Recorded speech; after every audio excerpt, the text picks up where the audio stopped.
and welcome to my August hopefuls video. If you have been here before, welcome back. If you haven't, hi, my name is Hannah. Thanks for coming to my channel.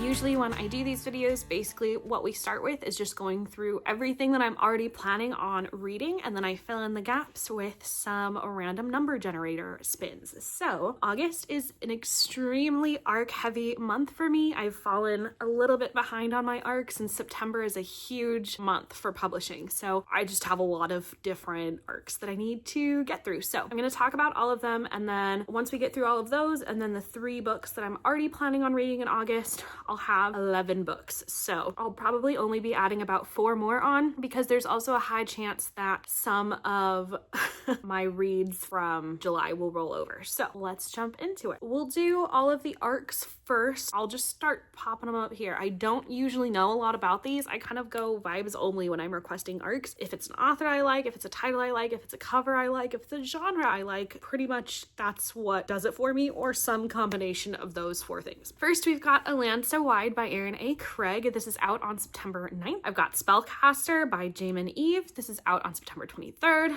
I've got The Guardians of Dreamdark Windwitch by Laini Taylor, which is out also September 23rd. Laini Taylor wrote Daughter of Smoke and Bone trilogy, and I absolutely loved that series. I've got The Sleepless by Jen Williams, out on September 30th. The Weaver Bride by Lydia Gregovich, out also on September 30th. The Ordeals by Rachel Greenlaw, out October 7th. A Scar in the Bone by Sophie Jordan, also out in October on the 14th. And then Conform by Ariel Sullivan, also out October 14th. So those are my 8 arcs, and depending on if I get through the rest of my August arcs, we may or may not have 2 more to add to that list. I also have 2 current reads in July, and then 2 more that I really need to get to, and if I don't get to them, those are going to roll over too.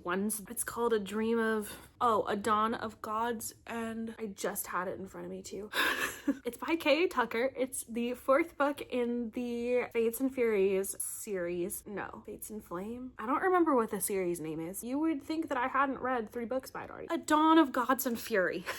That's the 4th book, so I really want to finish that series out, so if I don't get to that this month, that's transferring to August as well. I'm in the middle of my reread of Empire of Storms, and then Glass Sword by Victoria Aveyard. I have the next in series for the Red Queen series on my August TBR already, and then Empire of Storms, we'll get into this, but I have Kingdom of Ash on my August TBR, so if I don't finish those get moved over too. And then I want to get to A Fire in the Sky by Sophie Jordan. One of the arcs, the October arc, so one of the last ones that I listed, A Scar in the Bone, is the sequel to A Fire in the Sky. So obviously I need to get to that first. I hope that I will get to it this month, but we'll see. Okay, sorry, jumping back into it. So then the books that I am already planning on reading, I already mentioned 2 of them, but one is rereading Kingdom of Ash. If you've been here, you know that I'm doing a full year length Throne of Glass and ACOTAR reread. So 1 book per month. This month August is going to be Kingdom of Ash, which I'm excited about, but obviously she thick. So we'll have to figure out what that looks like. About 1,000 pages. So I'm planning 30-ish pages a day, and hopefully that'll go really well. So let's Kingdom of Ash, and then I've got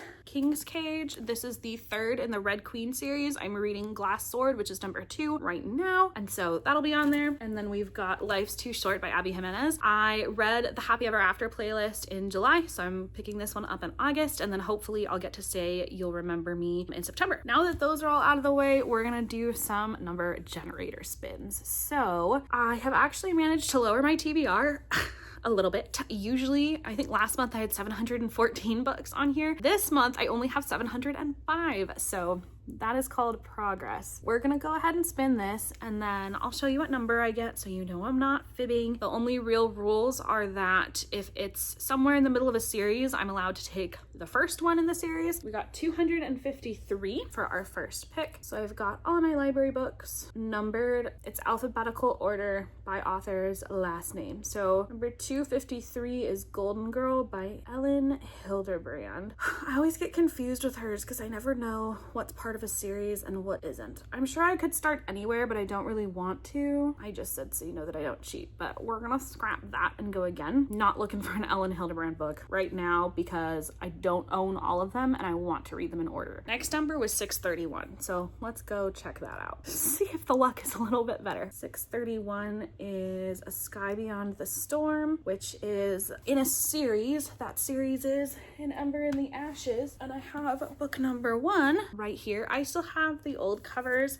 I think these got redone, so I'm excited. I think I might have found this in a little free library because it does not look new. Ember in the Ashes by Sabaa Tahir. I just started spinning the next choice. Being honest, I'm not 100% sure that I'm going to get to this, only because I'm trying to wrap up some series that I've already finished. But I do own all the books in this series already, and I've been wanting to read them for a long time, so maybe I will. This looks like it'll probably be a relatively quick read too. It's like 450 pages, but the font is pretty spread out. Next number is 322. 322 is Among Thieves by M.J. Kuhn. I don't know that I know anything about this book, and it's right behind me. Gritty, fun, and effortlessly immersive. Looks like she's an assassin. I'm interested in this one. This is a Saga Press book from a couple of months ago, maybe years. I'm excited about this one. It looks good, so that's our next pick, Among Thieves by M.J. Kuhn. Spinning my next number, we have a very fantasy heavy TBR so far. My priority really is going to be my ARCs, but hopefully we'll be able to get a couple. Oh, I never see numbers this low. Number 8. Let's see what number 8 is. Number 8 is A Place to Hang the Moon by Kate. This one honestly seems like it's going to be so cute. Set in England in the early days of World War II, 3 siblings search for a family who will keep them forever. I admired those 3, their love for each other that keep them going despite cruelty and neglect. Books they read are particularly appealing, and The Librarian was warm and comforting and unforgettably story, beautifully told. So I think it's like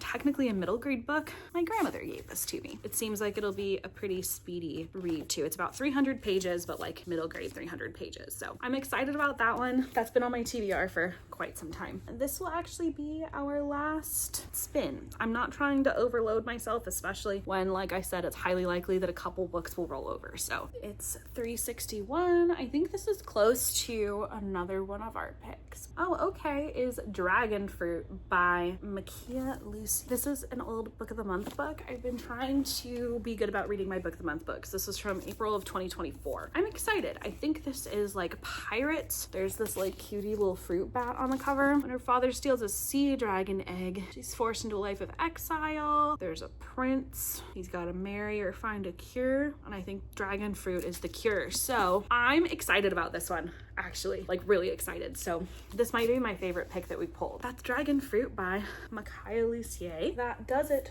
for our TBR this month. So let me make a stack here, and we may or may not get some other additions from my lack of ability to finish my July reads. This is our complete stack. We've got some bright colors in there. Well, thank you so much for coming and watching this video. I hope that when I'm reporting back on my August wrap up, I will have gotten through all of these, but we'll see. We will see. Go out and make it a great day, and thanks so much for watching. Bye.